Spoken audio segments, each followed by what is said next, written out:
Hey, it's me, post-production boy. Every single game we talk about today, we get pretty spoilery for, just as a fair warning. So if we start talking about a game that you have not finished and you don't want to be spoiled, feel free to scroll ahead a little bit. Just thought I'd let you guys know.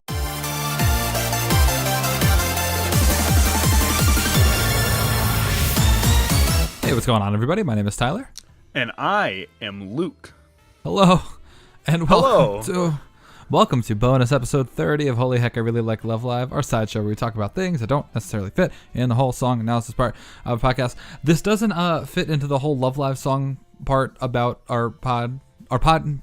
We're not talking about Love Live songs today, is what I'm trying to say. Though, which is pretty dope. We are talking about songs today. You know, Luke, let me turn you up. You are a not loud boy in my ears, and all I want to do is hear your sweet voice. Oh my God! Is this thing on? I hate you and that. Kind of hope you die. die. That's gonna sound really good in the editing room. Anyway, no. Today we my ears hurt. This is not anyway. I can't fucking move on. We're gonna talk about game OSTs today, boys and girls. Ooh, I'm excited for this one. My list, I don't know about your list. My list isn't necessarily my favorite, but they're like kind of emblematic of what I think are really good OSTs, but really good ones. I don't know if I can call these my favorite either, but I don't like I kind of have like a thematic, like different types of OSTs and how these like nail those types that I'm gonna go for. So I can concretely say that one of these is my favorite, like very easily. Oh yeah, I'm excited to hear which one. I don't actually know your list, so I hope we don't have any of the same. No, we don't. Well, we have one the same. Which we have one the same, but that's what's gonna happen. That's the end, boy. Oh, we always gotta have one. So I guess I'll go first.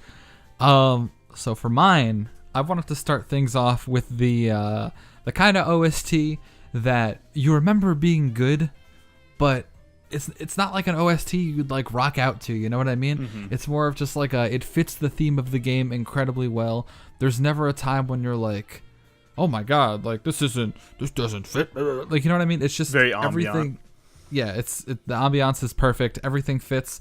You might have a hard time looking back thinking like, oh, I love this particular song, and like you have it on your phone and everything. But the Super Mario Sunshine OST, I think is an OST that really kind of just, I don't know, it does exactly what it's trying to do. You know what I mean?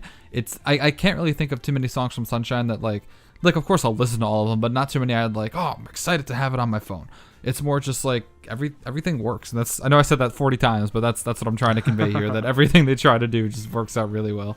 I remember walking into Atomic Games, which was right by the comic shop of Fairbanks. And Atomic Games was this place you could go play games in, and I would go in there after the Yu-Gi-Oh tournament on Saturday, waiting for my dad to pick me up. And they always had this little like demo thing of Sunshine playing, and it was playing do do do do do do do do do do do do, and it was just such a good. You know, like yeah. Just the hanging out music, and it's so good. Yeah, it's so good. Oh, he's going crazy. I feel that. No, I love the Isle Delfino music a lot. I thought it was Island Del Dino as a kid. Yeah, hell yeah. Hit me with your number one. My number one? Wow. Your number first. This is like not really no particular order, except for I guess Luke, who has his number one on here somewhere. Yeah, so like this is a game that I love, and I really enjoy, and I never really thought of the OST for a long time until a couple years ago when I played the remix version.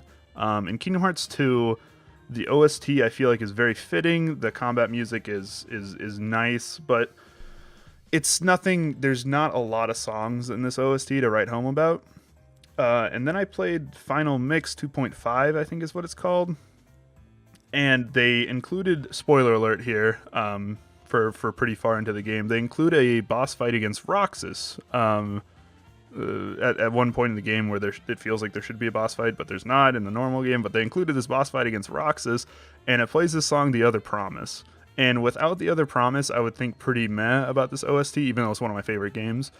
But The Other Promise is just it created such a moment, and one of my favorite moments in the history of video game, when you're first fighting Roxas and the slow violin is playing, and the other promise is, I think the song the song it's based off is called Just the Promise, and it's from whenever you're playing as Roxas at the beginning, it plays quite a bit, and so it's kind of a remix on that. Or I like that kind of like lore stuff. Mm-hmm. Yeah, it's like a full like orchestra version, and there's this part he uses this move where he like floats up in the air and creates this like glowing ball over him and stuff, and like the entire room changes from black to like kind of twilight.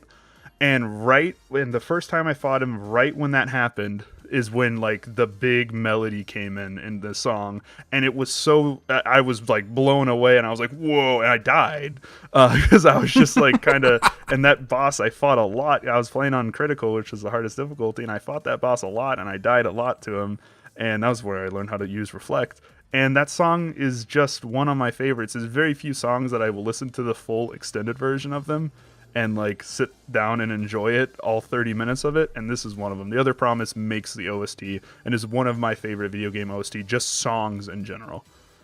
I was gonna mention a kind of cool like thing that another video game does, where it takes elements from another song and like kind of remixes them into something crazy, but that's just gonna be on our list later. So yeah.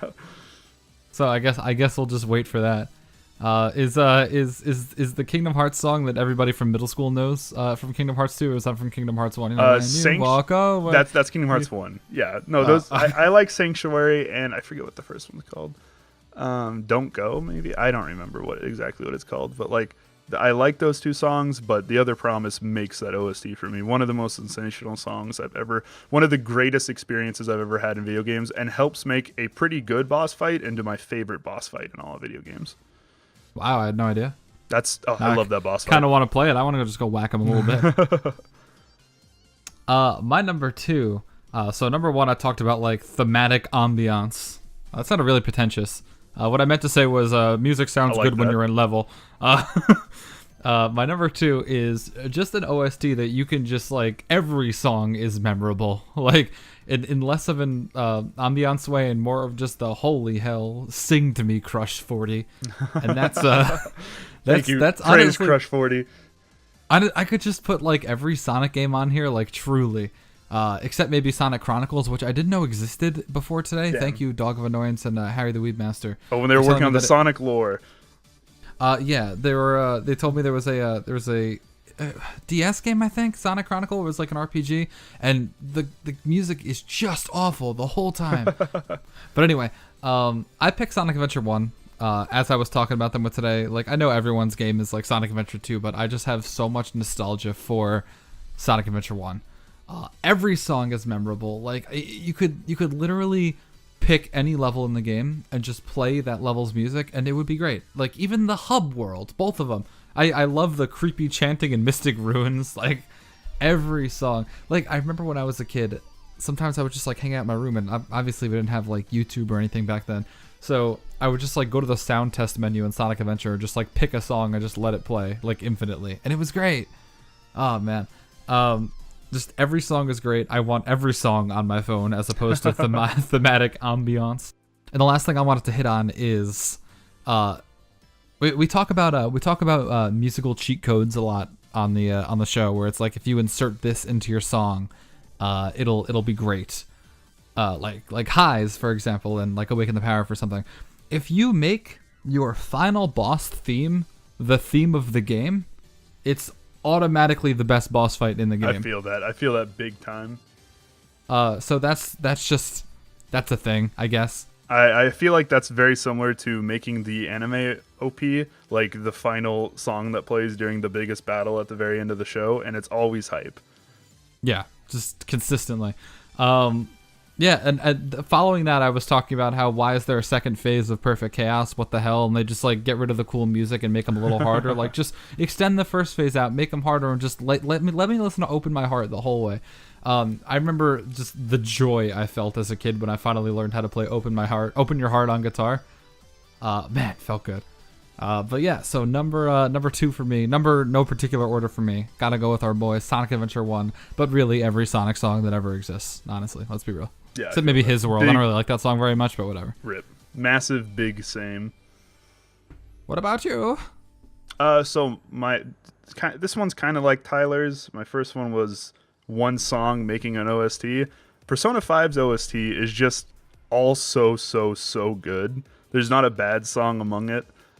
This is like one of the most balanced OSTs I've seen in a long time. All the boss music's great. The one thing you could knock the OST for is getting a little repetitive. Because you hear that banana banana bum bum banana banana at the beginning of every like fight. But also now whenever I play games and I start fighting things, that song's not there, and I don't like that. It's just weird. After 70 hours of Persona 5. Yeah, you got these very also climactic songs, like "Life Will Change" that plays when you deliver your calling card and like plays throughout the entire next day. When you're in the palace, you got songs like "Awakening," which are the moments where your characters get their personas, and it's an incredibly hype song. But the song that makes this OST is great and would be on this list without this song, but this one is just the cherry on top. Spoiler alert right here. When you fight Shido, who's kind of been your primary antagonist throughout a lot of the game, you go to his cruise ship palace and you go fight him. He's a hard boss fight. Okay. Weird game. You got to play it. But you fight Shido, and he's a tough boss fight, and you start fighting him, and the bass comes in and Rivers in the Desert, and it's just awesome. That song is the one that I'll listen to some of these other ones. I'll listen to the OST, but Rivers in the Desert is in every playlist I have. The boom boom boom boom boom boom, like it's so strong. Is that one a stranger at my house? Yeah, that one. It, like that song it's just so guttural and strong, and I love it. Yeah, I was thinking of like, because I know you play a lot of Persona 5 songs when we're just like, dicking around, and like I thought of like the first one I knew, and it was that one. So I mean that's a good sign, right? Yeah. So, song is extremely powerful. Yeah. The entire OST is great, but really that fight against Shido with that music behind it, you're in this like long drawn out battle. It's a really long fight. He's got like 3 or 4 phases, and it's a goddamn grind, but you got Rivers in the Desert there to back you up and help you win. Everything will be okay. Thank you. Pretty much. Soulful woman singing in the background. What about you, Tyler? What you got up next? So my number 3, whatever, is kind of reminiscent to your Kingdom Hearts one in a weird way, in the sense that like it wasn't there, but it is. All right, so Bravely Default for the DS. Not a whole lot of people played this game. I don't think. Like it's not as remembered as fondly as I would have hoped it would be. That's without the second half, but hey, whatever. Every song in this OST is incredible. My favorite ones, probably there's like a generic like dungeon theme where it's like you're in the new spooky area, like watch out. And it is like, it doesn't feel like a dungeon theme. It feels like you're like every single dungeon is the corridor before the final boss. It's just this hyper, like you don't expect like a DS, or I guess Bravely Default was 3DS. I don't know if I said DS. Whoops. Rip. Like a 3DS song like soundtrack to just be like completely fully orchestrated and everything. I mean it is Square, but like still, but it is, and it's just, man, go listen to what is it called? Something breaking through enemy territory or something. I don't know. Go listen to that. But there are 4 characters in the game that you control the whole time, and they each can do like some kind of special move depending on what class or job you have them set up as. And whoever does it, their theme starts playing, an instrumental version. And oh my god, like they're like good by themselves, but there's like Japanese only OST like lyric versions of all of them, and oh my god, those are like, I've went on record saying Adia's like vocalized theme song is like my favorite song from a video game, and it's not even from a video game, so like I'm a goddamn liar. That song is so good, and it's just I mean, like, I wouldn't really put it in a 3DS game. Like, I'm sure the quality would just be awful, like with something like that, or maybe not, I don't know, but it's so crazy how like the thing that makes the OST for me isn't even technically like in the game. And I just thought it was a weird anomaly, and I wanted to talk about it because like the whole thing is good, but man, the themes that aren't actually in the game makes the game better. I like that. That's good design.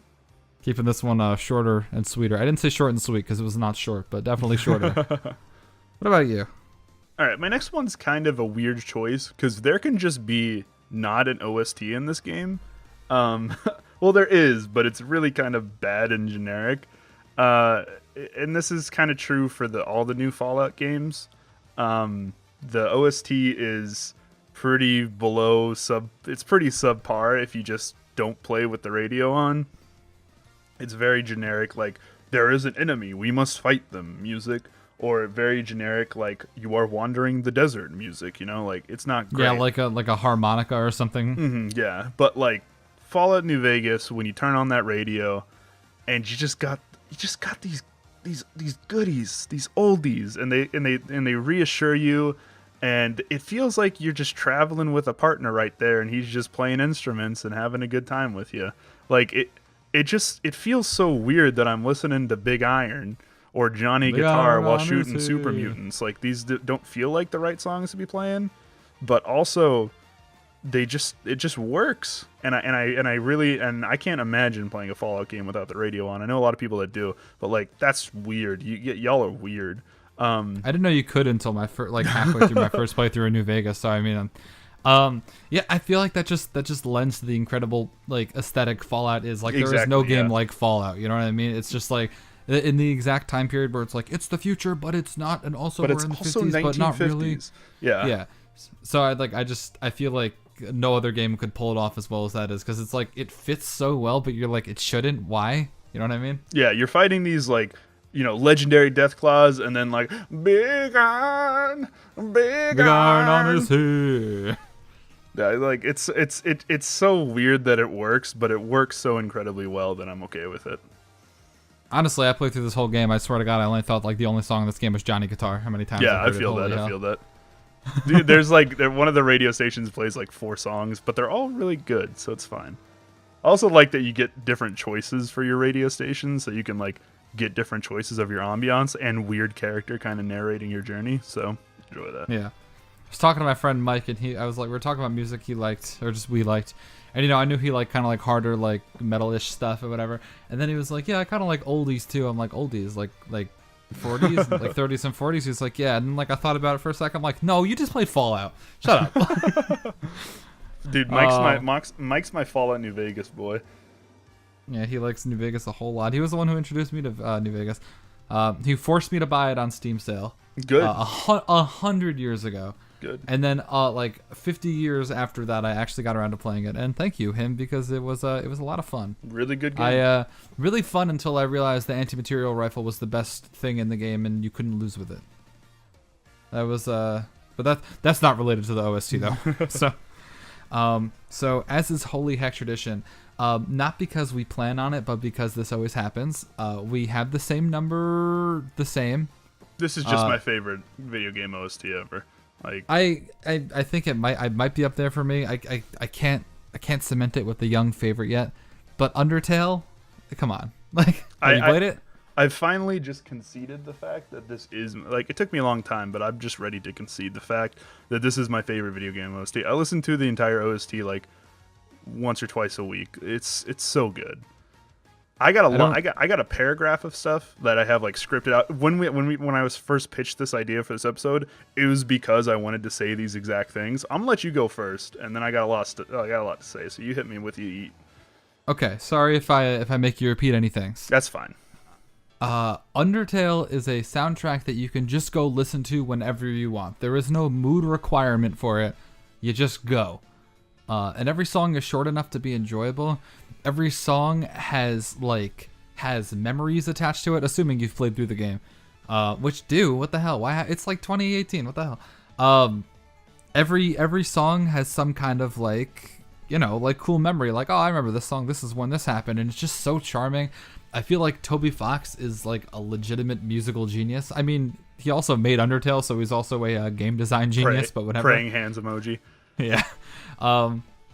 I think the idea of slowing down and speeding up things and building on motifs from earlier in the OST is incredible. Mm-hmm. Like how, I don't know, I'm gonna gonna butcher this, but Toriel's theme is like do-do-do-do-do-do-do-do-do.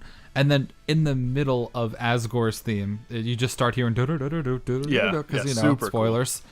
And it's just like stuff like that, and I feel like that's just so incredible. Where it's like, I don't know, Flowey's theme is like, I was gonna say, and then when you're on the genocide run and you kill everybody in the area, it's just Flowey's theme slowed down by like 800% or something. That's so, like, I'm getting goosebumps just talking about this. Like, that's insane. And there's just so many, I don't know, just the da-na-na-na-na-na-na-na. That's everywhere in the game. It's just, it is so atmospheric. It's so well, and it only builds on it. And every single song, you're thinking to yourself, because the game's only like 6 hours long, like on one playthrough.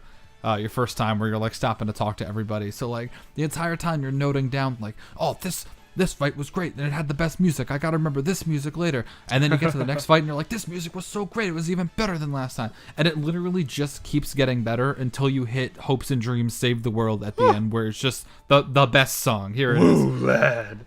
And I like it, there is no bad song. Like there's songs I won't listen to. Like I'm not gonna listen to like the 800% slowed down Flowey theme for like 5 minutes probably. It's pretty good. But yeah, Luke listens to that as he visions himself throwing people on the fucking saw at work. It's easy. Game's easy, dude. But I think Undertale does what it does incredibly well. It's just masterful sound work, and holy hell, the soundtrack is half the game. All right, proceed. All right, so luckily Tyler cut down quite a bit what I want to say. The biggest part that I want to like enforce about Undertale soundtrack is just the sheer depth of things it has. Like, it's got everything. It's got so many great things in it. So you got this like ambient kind of reassuring stuff, you know. You got stuff like Snowden Town and Home. Yeah, I love Snowden yeah, Town. like it's very kind of ambient. You got like super ambient stuff like Core, which is one of the best just like zone songs I've ever heard in an OST. You got this like inspirational stuff that fills you with determination, like Asgore. You got Undertale, like Tyler mentioned, Hopes and Dreams plus Save the World. Like just one of the I love listening to Hopes and Dreams like remixes online. I wish the rock one was a little bit better, but it gets a little messy with the drums in the final couple minutes. But like the orchestrated version is just sensational. I absolutely love it. And then you just got the psycho shit, the totally like crazy stuff, like your best nightmare when fighting the final boss in the base game. Battle Against a True Hero plus Power of Neo and Megalovania and the Genocide run. Like you just got this like crazy shit that like totally fits these very difficult bosses. Because everybody always says, yeah, Sans is really hard, but what about Neo Undyne? Everybody forgets about her. She's bullshit also. Yeah, I also didn't even think about that. I usually just jump to Sans. Spoiler alert, by the way. Yeah, spoiler alert. I feel that. And also just you're right when you say like psycho shit. Like it's not even like ooh, creepy. It's like a fucking psychopath made this song. Like this is like the inside of like, I don't know, Jeffrey Dahmer's mind here. Yeah. Like, it's so I got one last thing. Real quick. While we're on the topic of psycho shit. Yeah. Okay, big spoilers, obviously. At the very end of the Genocide run, you know how you're just on the black screen with Chara, like at the very, very end? Yeah. You know, like the horrible high-pitched like noise that's playing in the background, like as Chara's talking to you? Uh-huh. I heard that and like woke up the other day. I was like, oh! He's haunted. Like, it was obviously just like something just making a sound, and it was just like really normal. And like I woke up and I didn't even hear it, but I woke up and I'm like, oh, I'm awake. Sweet Jesus. Like it was fucking spooky. Sorry, finish up. Big feel. Okay, so I want to point out one moment that is arguably one of my favorite moments in video games, and I feel like it's very underrated. So, near the beginning of the game, you meet these two skeletons, right? For people that haven't played Undertale. Sans and Papyrus, right? Sans is a little more serious, but he's like always pulling tricks on people. Papyrus is just a fucking dumbass. But you love him, right? He's this goofy, dumb skeleton who wants to be a knight. Just the idea of this skeleton wanting to be a royal knight, that's funny by itself. But then all of his traps fail terribly. He's a very funny guy. He's very good comic relief. And you hear this song as you run into him. It's called Nehehe, right? And so, Oh, I know where this is going. I'm excited. But as you fight against these people and talk to these people, you start hearing about Papyrus's blue attack, right? And you're like, oh shit, is this skeleton like really tough? Because Sand seems kind of intimidating. So you're like, okay, he's the brother of Papyrus. Like maybe Papyrus is going to be super spooky. And so throughout this first part before you go and fight Papyrus, spoiler alert, you're hearing about his blue attack. So you go fight him and you're like, oh shit, when he's going to break out the blue attack? And it's playing the whole time and you're fighting him and then the music cuts out. And he's like, all right, now I'm going to use my blue attack. And you're like, oh fuck, here it comes. And then a bone sweeps across the screen and hits you and you turn blue. And he says, that was my blue attack. You are blue now. And that's funny. That's really fucking funny. And as the laugh starts to leave your mouth, as you look at this dumbass skeleton using his blue attack, Nehehe starts playing again, but instead it's Bone Trossel now. And just these like evil drums start. And you're like, whoa, I love it. Whoa. And like, for me, it sent like a chill up my spine. I was like, oh, this shit's real now. I was like, this goofy skeleton, like this is real now. And it's you are now scared of the blue attack. Yeah, and it's one of my favorite moments in all of video games. And I feel like it's highly underrated. As his laugh goes to leave your mouth, you have to stop it because you're like, I cannot laugh at this skeleton anymore. Just that shift from this very playful, like goofy electronic song to the same song but drums, like is such a powerful shift, and it's so good. That's my favorite part. It's like it's not even like it's like everything is different now. It's the same song except there's drums now, so it's more serious and less fun. And it completely it's so perfect for that moment. And it points to great gameplay as you are in that moment with this goofy skeleton, and now you are in this moment with the most serious skeleton in the world. Yeah, and then later on you'll fight an even more, goofy skeleton depending on what choices you take. Oh no. So just a really sensational OST, a really sensational use in this OST, a lot of like using these gameplay moments to enhance the OST even more. Yeah, I'm glad of all the games we talked about, we chose Undertale to talk about for like 15 minutes. Oh, I love it. Good game. Very, very good game. But the OST is just... I know there's a lot of differing opinions on Undertale. But I think the OST is pretty unarguably like a masterpiece. Half of which I'm sure are by people who haven't actually played Undertale. Ooh. Just go play Undertale. Like, form your own opinions. Go play that and realize, like, wow, this game is awesome. Yeah. Undertale's a game that I feel like everybody who plays video games should play Undertale. At least give it a shot. Everybody's got time to like finish a playthrough too. It's like 6 hours. It's great. Also, spend the extra money and give Toby Fox your money and buy the OST with it because you won't. Yeah, you like that. Anyway, join us this week. Are we done with Undertale? I think we're done. I think we're done with Undertale. Yeah. Join us this week for Onaji Hoshi and Silent Tonight. I think. Don't quote me on that one. I think that sounds right. Okay. Because we're saving the Prontom songs for next week. Yes. Hey, Kochi. Anyway, that's it, right? I guess we'll see you guys Friday. Yeah, talk to you guys then. See ya, boys.